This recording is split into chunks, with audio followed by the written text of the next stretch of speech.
sabe?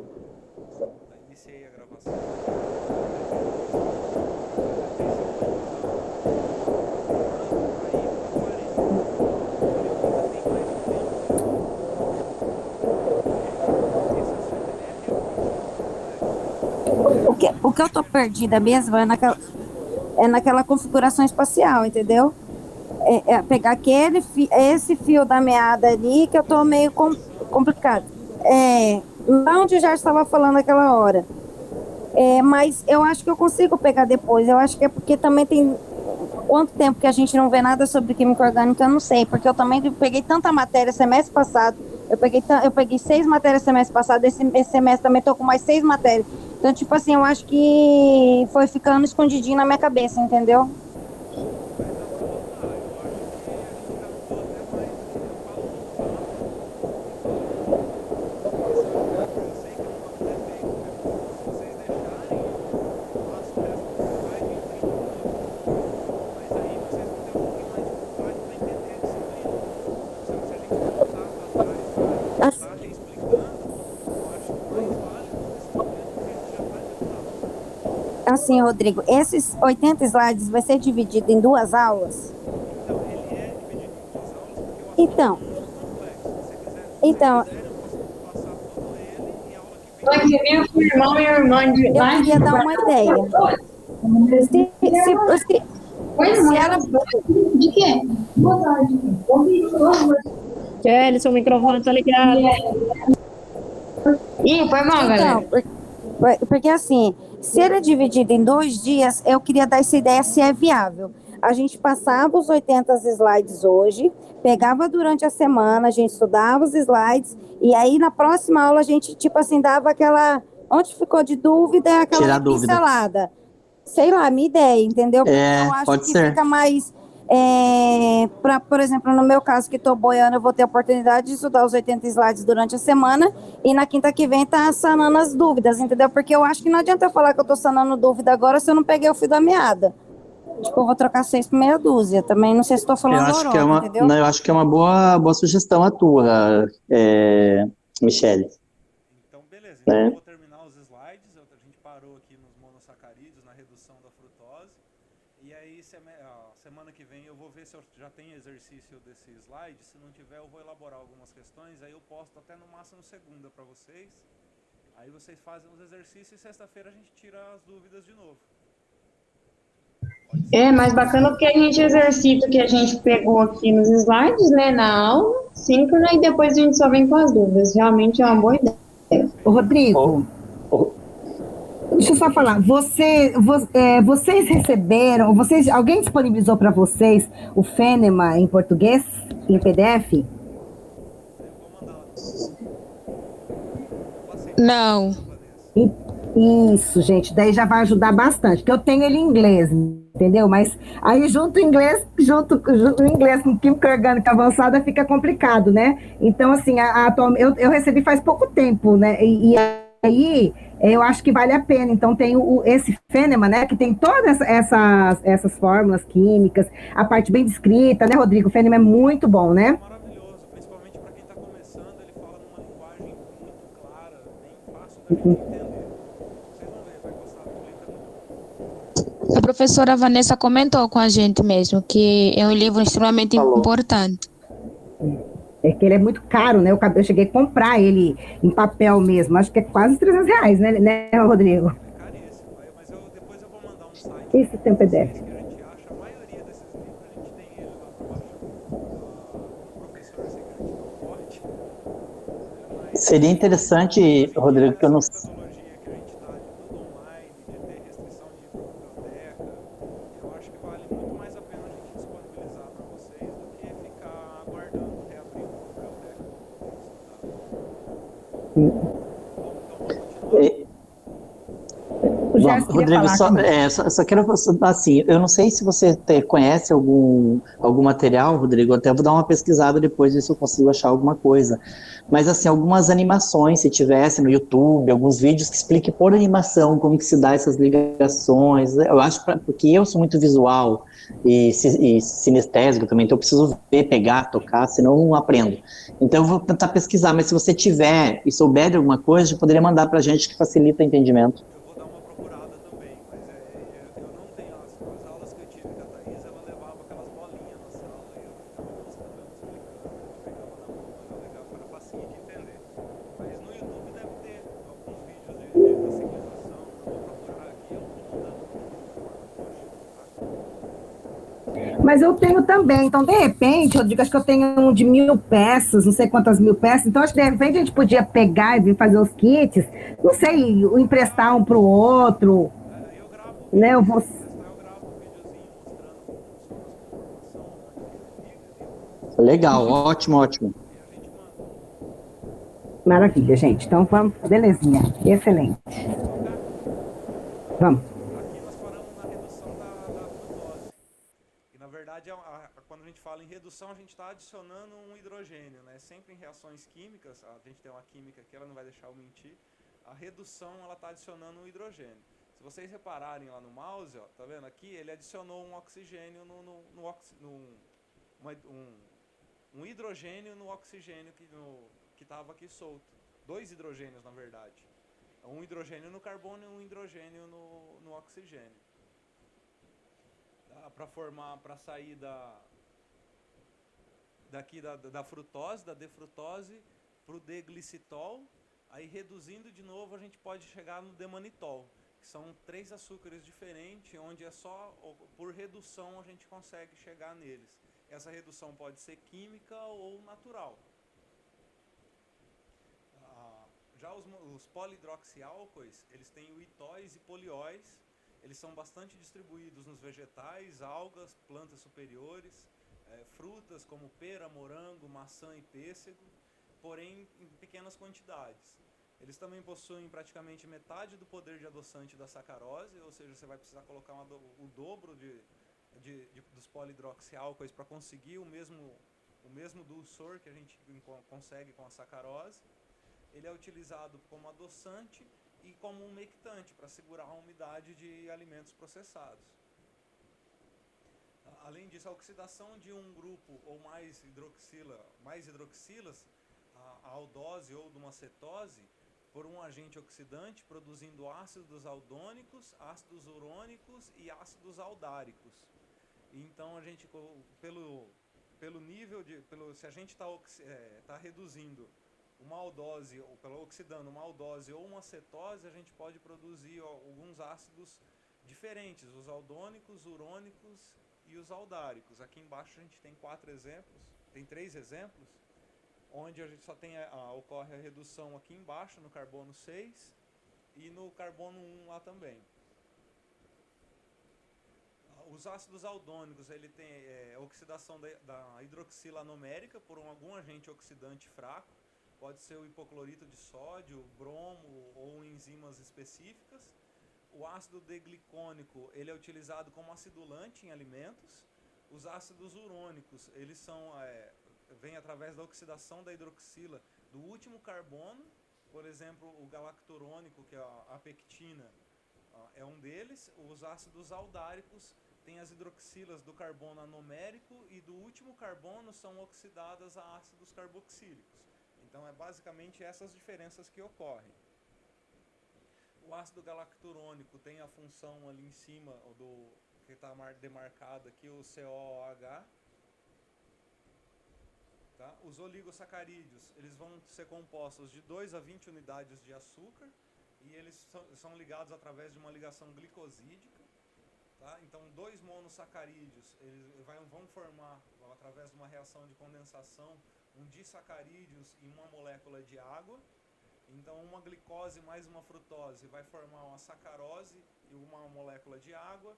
A glicose e a galactose formam a lactose. A glicose com mais uma glicose vai formar a maltose. A sacarose a gente encontra no cana-de-açúcar, né? Ela já vem essa ligação pronta, a lactose do leite, e a maltose vem de hidrolisados de amido, geralmente. Se vocês repararem, todas essas reações, quando você está unindo os dois açúcares, vai ter uma liberação de água na reação. A ligação glicosídica é essa ligação aqui onde esse H e um OH sai fora, formando um H2O, uma água, e esse oxigênio faz a ponte com esse carbono. Então vai ficar o carbono 1 aqui, o alfa 1, 4, carbono 1 e o carbono 4 dos dois açúcares ligando. Tá? Por exemplo, a maltose e a celobiose são disacarídeos obtidos da hidrólise do amido e da celulose também. A diferença é que a ligação entre eles na celulose é tipo beta e no amido é tipo alfa. Então a lactose e a sacarose já vão ser disacarídeos encontrados livres na natureza, no leite e nos vegetais. Tá? A sacarose, a gente tem uma ligação alfa aqui embaixo, a ligação glicosídica. Vocês podem reparar que o oxigênio aqui ele está voltado para baixo.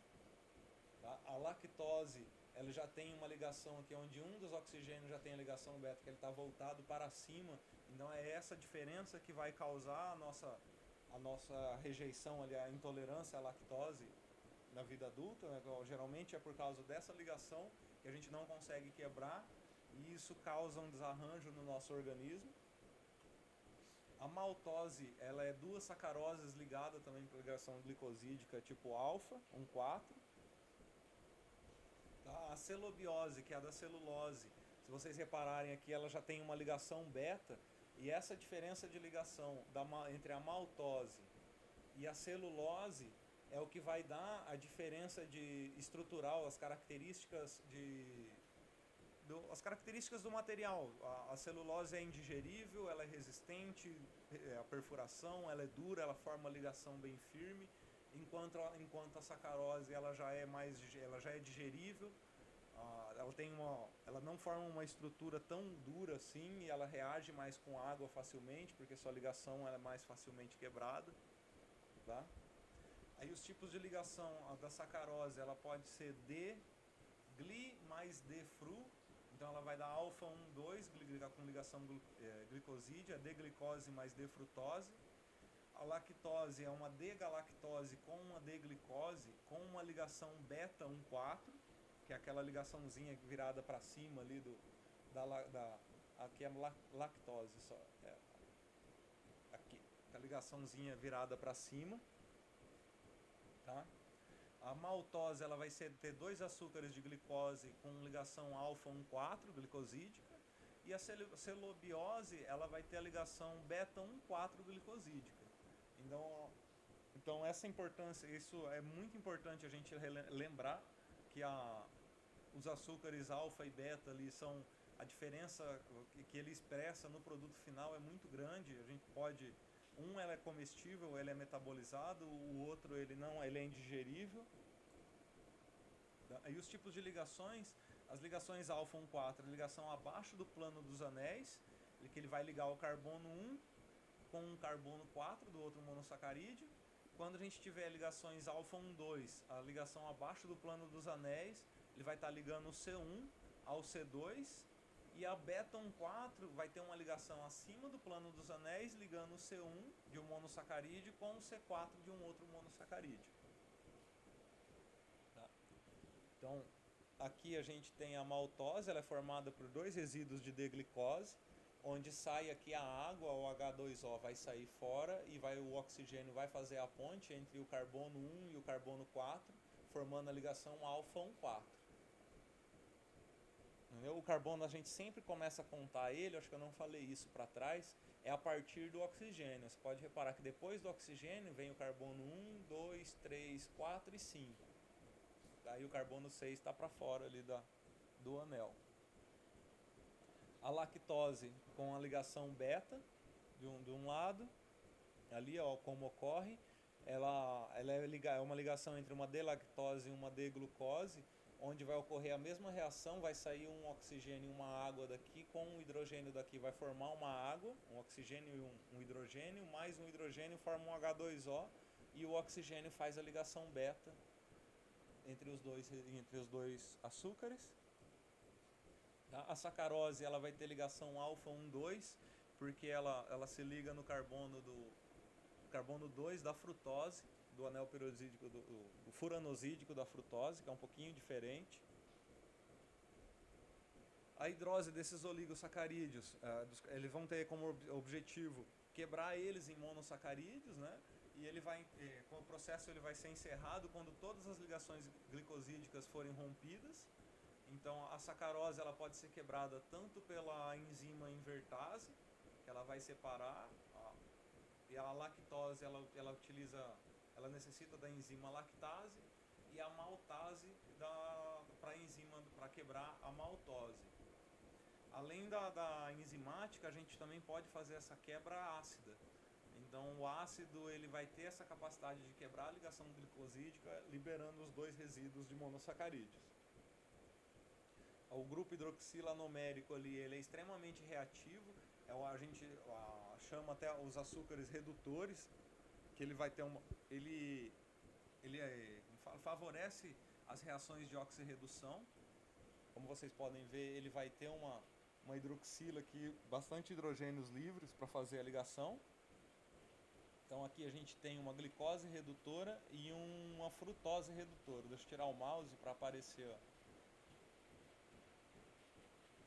Opa! Fiz bagunça aqui, peraí. A frutose tem uma hidroxila aqui abaixo que o programa está cortando a imagem da tela. Os açúcares redutores eles são doadores de elétrons, então ele possui um grupo hidroxilanumérico livre ali para reagir com outras substâncias. Eles vão ser capazes de reduzir agentes oxidantes. Alguns açúcares são não redutores, eles não vão possuir essa hidroxila livre no carbono nanomérico. Apesar de ter outras hidroxilas, eles não vão ter a hidroxila livre. Tá? Aqui a gente tem dois exemplos de açúcares redutores, mono e disacarídeos. Mas como vocês podem observar, a reatividade dos disacarídeos é bem menor, porque um dos açúcares, uma das pontas redutoras dele vai estar ligada ao outro açúcar, então vai sobrar só uma hidroxila livre no carbono nanomérico. Tá? Os oligosacarídeos redutores, a gente tem a maltose, a lactose, assim, também tem essa hidroxila livre, assim como a sacarose. Tá?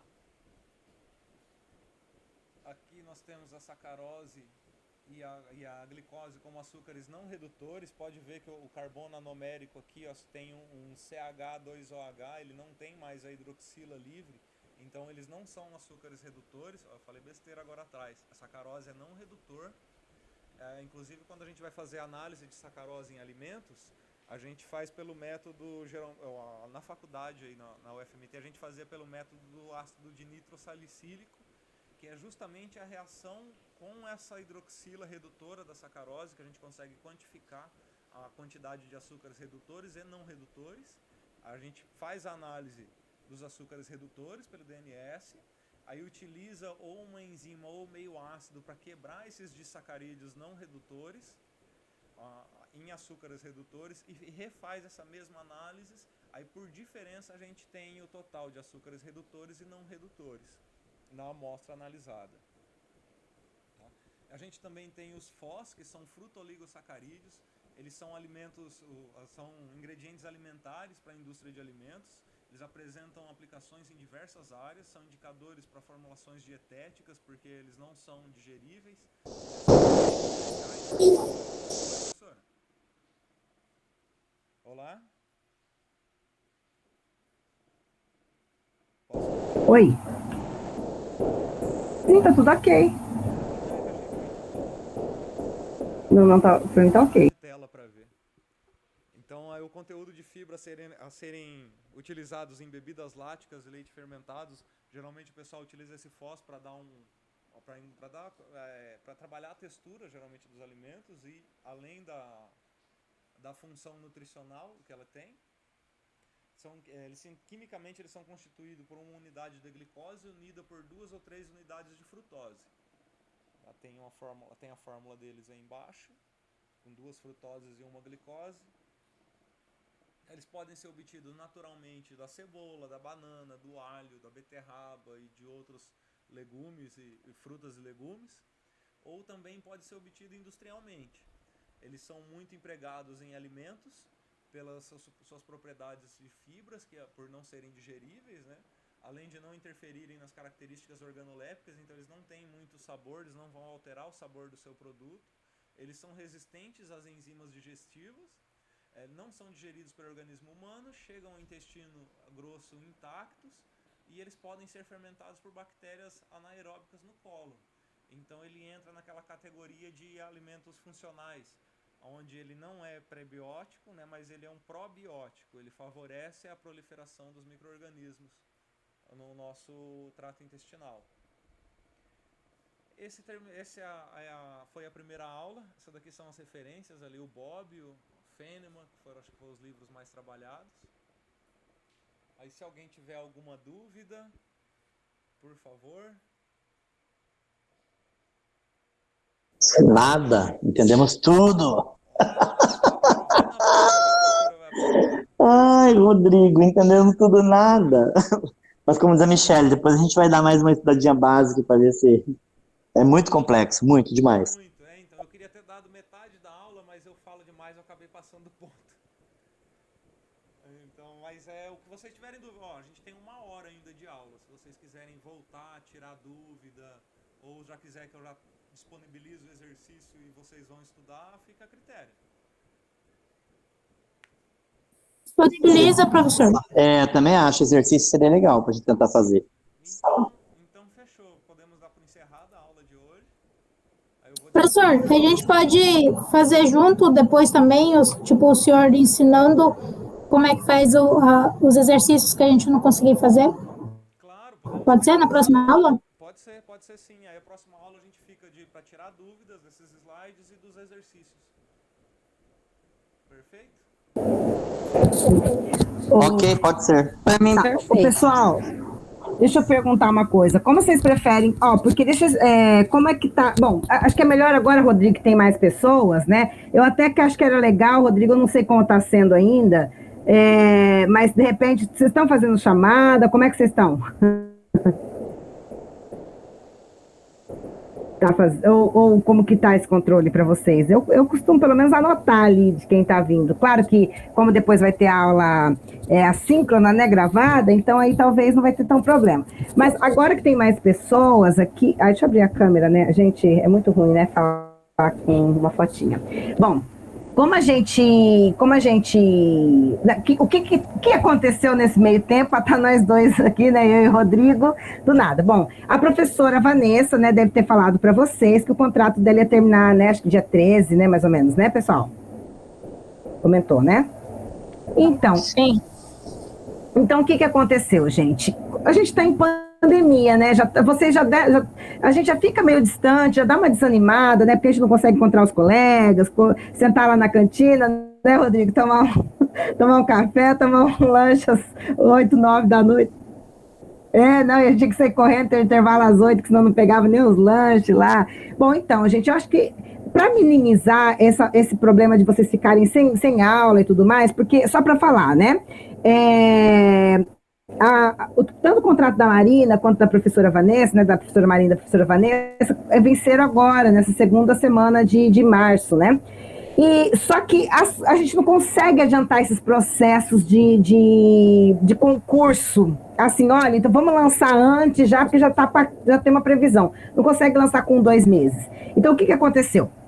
A gente fez a previsão dos novos concursos e tudo mais. Então, a gente, hoje agora há pouco, acabamos de lançar a nota do currículo. Então, a gente passou, acho que desde terça-feira, terça, quarta, aí quinta, o dia inteiro analisando o currículo. Daí hoje, né, e tudo mais. Então, a gente está finalizando o concurso, tá? Para os novos professores substitutos.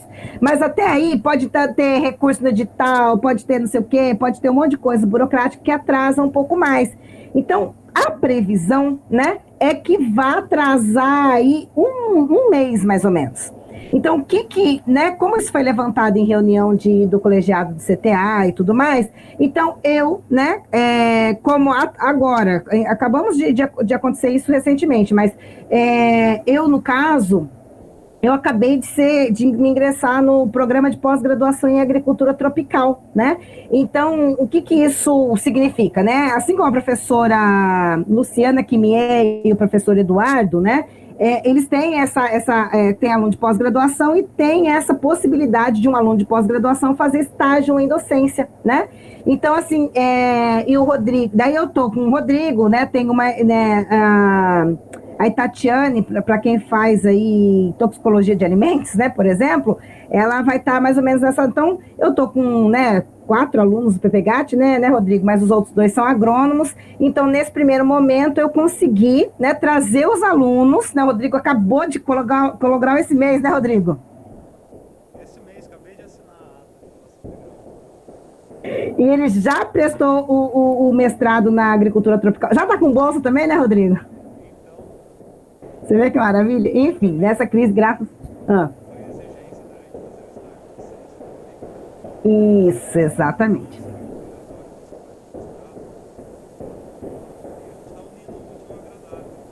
Isso, gente. Então, por isso que foi meio que nessa correria, né? Foi essa situação, tá bom? Então, para isso, para a gente tentar resolver esse problema de vocês ficarem, né? De não deixarem vocês sem aulas aí um mês, tá? Para a gente incorporar essa lacuna. Não sei se vocês me conhecem, né? Acho que daqui eu só conheço a Uesa e já vi o Gerson assim de corredor, né, Gerson?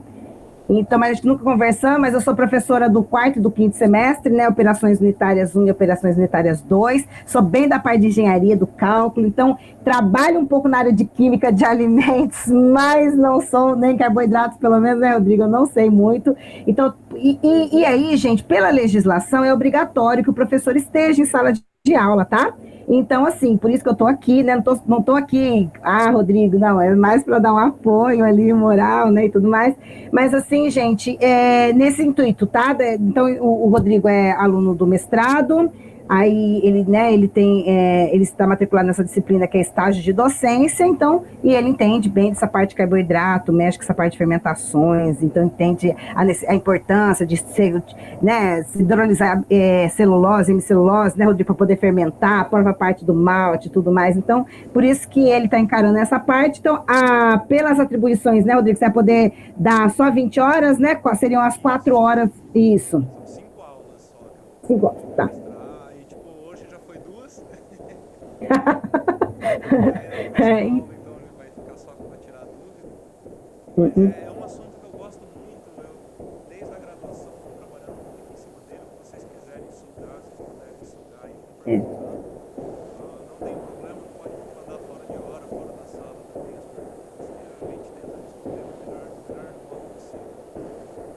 A gente pede desculpa para vocês, né, por ter sido um pouco, talvez, né, no começo, também assim, mas, gente, tá, eu e o Rodrigo, acho que eu acordei às 6 e pouco, o Rodrigo eu não sei, mas a gente tá 3 turnos na frente do computador, gente, porque eu já dei aula de manhã hoje, né, pelo menos uma introdução de manhã, hoje na agricultura tropical, na pós-graduação, a disciplina, o Rodrigo assistiu essa aula, ele já se fez aula de estatística à tarde. Eu dei aula de geologia para o mestrado do IF Goiânia à tarde, a gente está aqui à noite com vocês. Então, perdoe essas falhas, algumas falhas nossas do início, tá, gente? Então, assim, a aula, então, começa às 18h30, correto? Para vocês, por questão de deslocamento, essa a combinação da turma, correto? Para nós é melhor, professor, 18h30, que ninguém consegue estar 18 horas na sala. Não, sem problema, gente, tranquilo, tá? Outra coisa, o Enza quer falar? Eu disse sim, é melhor. Tá, outra coisa, Rodrigo, qual mecanismo é melhor para a gente fazer essa transferência porque, por exemplo, o livro do Fenneman é bem grandão, né?